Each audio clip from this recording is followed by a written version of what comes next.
大家好，又翻到嚟 F Unit 嘅時間啦。Tiffany，今日我哋講咩話題啊？我哋今日咧就同大家講下新力軍 Kimi。啱啱攞咗第一次嘅 Pole to Win， 亦都係咧最年輕嘅車手攞 Pole to Win 嘅，但係佢就唔係最年輕嘅車手攞呢個分站冠軍嘅。最年輕嘅車手係邊個啊？係啊 Max。哦，原來咁，又係火星人啦。但係我覺得 Kimi 咧，我一路都睇好佢㗎啦。我覺得佢都係第二個火星人嚟嘅。其實咧，佢而家先啱19歲啫。咁佢嘅成長路係點嘅咧？阿 Tiffany。咁其實咧呢一位00後嘅車手咧，就喺好細個7歲嘅時候咧已經開始玩卡丁車啦。咁佢一路以嚟咧都有唔錯嘅成績啊。咁屋企人咧都繼續培養佢，同埋咧就俾呢個 Mercedes 嘅青訓計劃咧睇中咗佢喎。係，好似 Netflix 咧，其實都有拍過一段紀錄片係關於佢嘅，就叫 The Seat。咁大家咧有興趣可以睇下嘅。話明係00後啦。Kimi 咧就喺2006年嘅8月25號出世嘅，其實咧而家都仲係讀緊書嘅。冇錯啦，咁 Kimi 咧最出名嘅咧就應該係佢真係好驚數學功課，好驚計數。係啊，因為佢帶埋數學功課咧落去車場度做啊嘛，其實都唔使啦，講真，咁多 engineer 咪幫佢做咪得咯，係咪啊？最緊要咧就係話咧，佢咧係先攞 super license， 之後先至真係考車牌嘅，所以之前咧。Mercedes 咧，仲要送一架跑車俾佢咧，佢都係唔揸得住嘅。我覺得咧，真係有啲諷刺嘅呢件事。其實我又覺得唔諷刺嘅，多多少少咧都為咗佢嘅安全考慮啦。始終一個賽車場咧就有好嚴格嘅安全規矩啦。咁但係街道上咧就非常之危險啊！對比起，因為咧就喺啱啱2026年嘅2月咧，我哋嘅 Kimi 揸住 Mercedes 送俾佢嘅新跑車。呢個嘅 GT63 Pro 咧就喺意大利撞車喎，好彩人就冇事。嗱，呢個咧亦都係好好嘅廣告嚟㗎，幫 Mercedes。嗱，我個賽車手炒車都冇事啊！你睇我車幾堅固，唔係淨係賽路上㗎，係咪先咁樣？咁但係咧呢架車咧其實係限量版，仲要未正式公開發售啊！我哋啲愛車人士睇到啊，真係覺得有啲肉赤嘅。不過 Kimi 仔咧真係下次唔好再超速駕駛啦。咁當然啦 ，Kimi 咧係會唔怕冇車揸嘅。我諗佢踩過依部，第二日就係 Mercedes 話得啊，僆仔，我有個大家新嘅俾你。更加佢而家啱啱攞咗 Pole to Win 嘅第一日，咩車嚟得揸啦？唔係 Mercedes 啦，快你都俾佢揸啦，係咪咁講啊？係，咁你又講得冇錯嘅。咁其實咧發生喺 Kimi 身上嘅趣事咧都唔止咁少喎。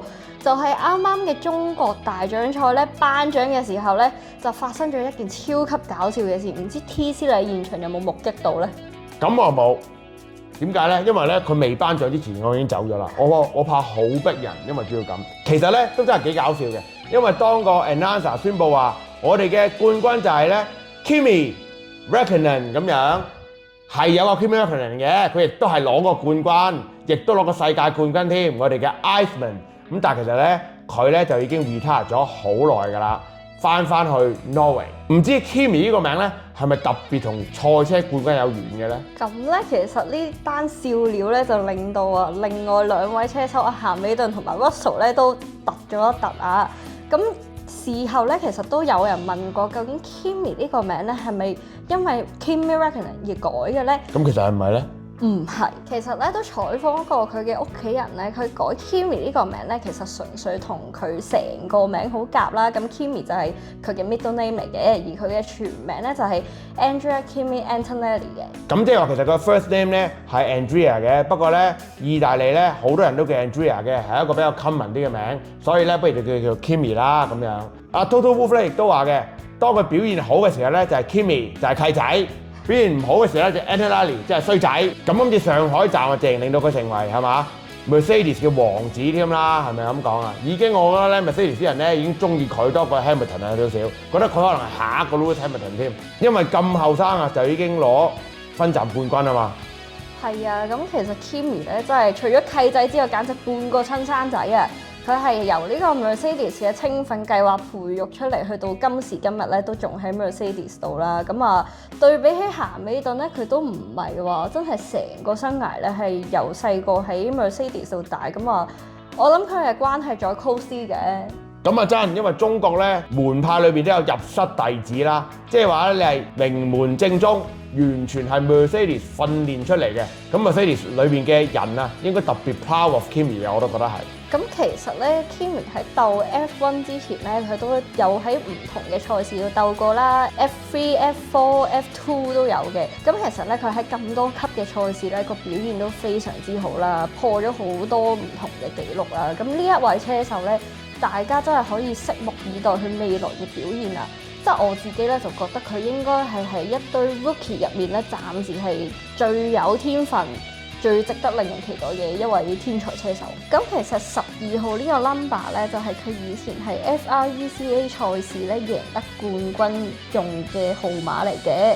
咁啊，唔知呢個號碼係咪真係咁 lucky，令到佢依家都有好好嘅成績咧？可能係都唔定喎，因為好似阿鹹爺咁咧，一路都係沿用佢賽高卡嘅時候嘅 number 44一樣。Kimi 依家咧喺 F1 咧就有咁好嘅表現啦，我深信佢未來嘅身價咧一定越嚟越高喎。你估下佢而家嘅身價去到幾多錢？同 Mercedes 簽約，好似幾秒歐羅啊嘛？大概係有200萬美金嘅。200萬美金就唔好多啫，同阿 Max 仲差好遠。不過我相信咧，當佢續約嘅時候咧，就應該唔止噶啦，分分鐘咧就好快會高過我哋阿公主 Russell 噶啦。講真，咁啊 Russell 當然都係穩定啦，但係講潛力就應該唔夠 Kimi 噶啦。同埋我都講明啦 ，Toto Wolff 錫阿 Kimi 啊嘛，係咪？咁其實我又覺得 Toto Wolff 嘅眼光咧真係非常之獨立啊！咁多年嚟咧，佢都揾咗唔少優秀嘅車手噶。冇錯，所以咧遲啲咧，我哋都會開一集專講阿 Toto Wolff 嘅呢個咁傳奇嘅領隊。其實咧，因為阿 Kimi 咧嘅賽車生涯咧仲係極之咁短啫，所以佢嘅生平咧都只可以講到呢度。嚟緊我相信咧會有更多傳奇嘅事情咧發生喺佢身上嘅，我亦都非常之咁期待。你咧 Tiffany？我都非常之期待佢未來嘅表現啦！大家如果仲想聽我哋介紹邊一位車手或者邊一位 F1 相關嘅人物咧，記得喺 comment 同我哋講啦。冇錯，同埋仲有乜嘢啊 Tiffany？最緊要就係 like、comment、share 同埋 subscribe 我哋嘅 channel 啦。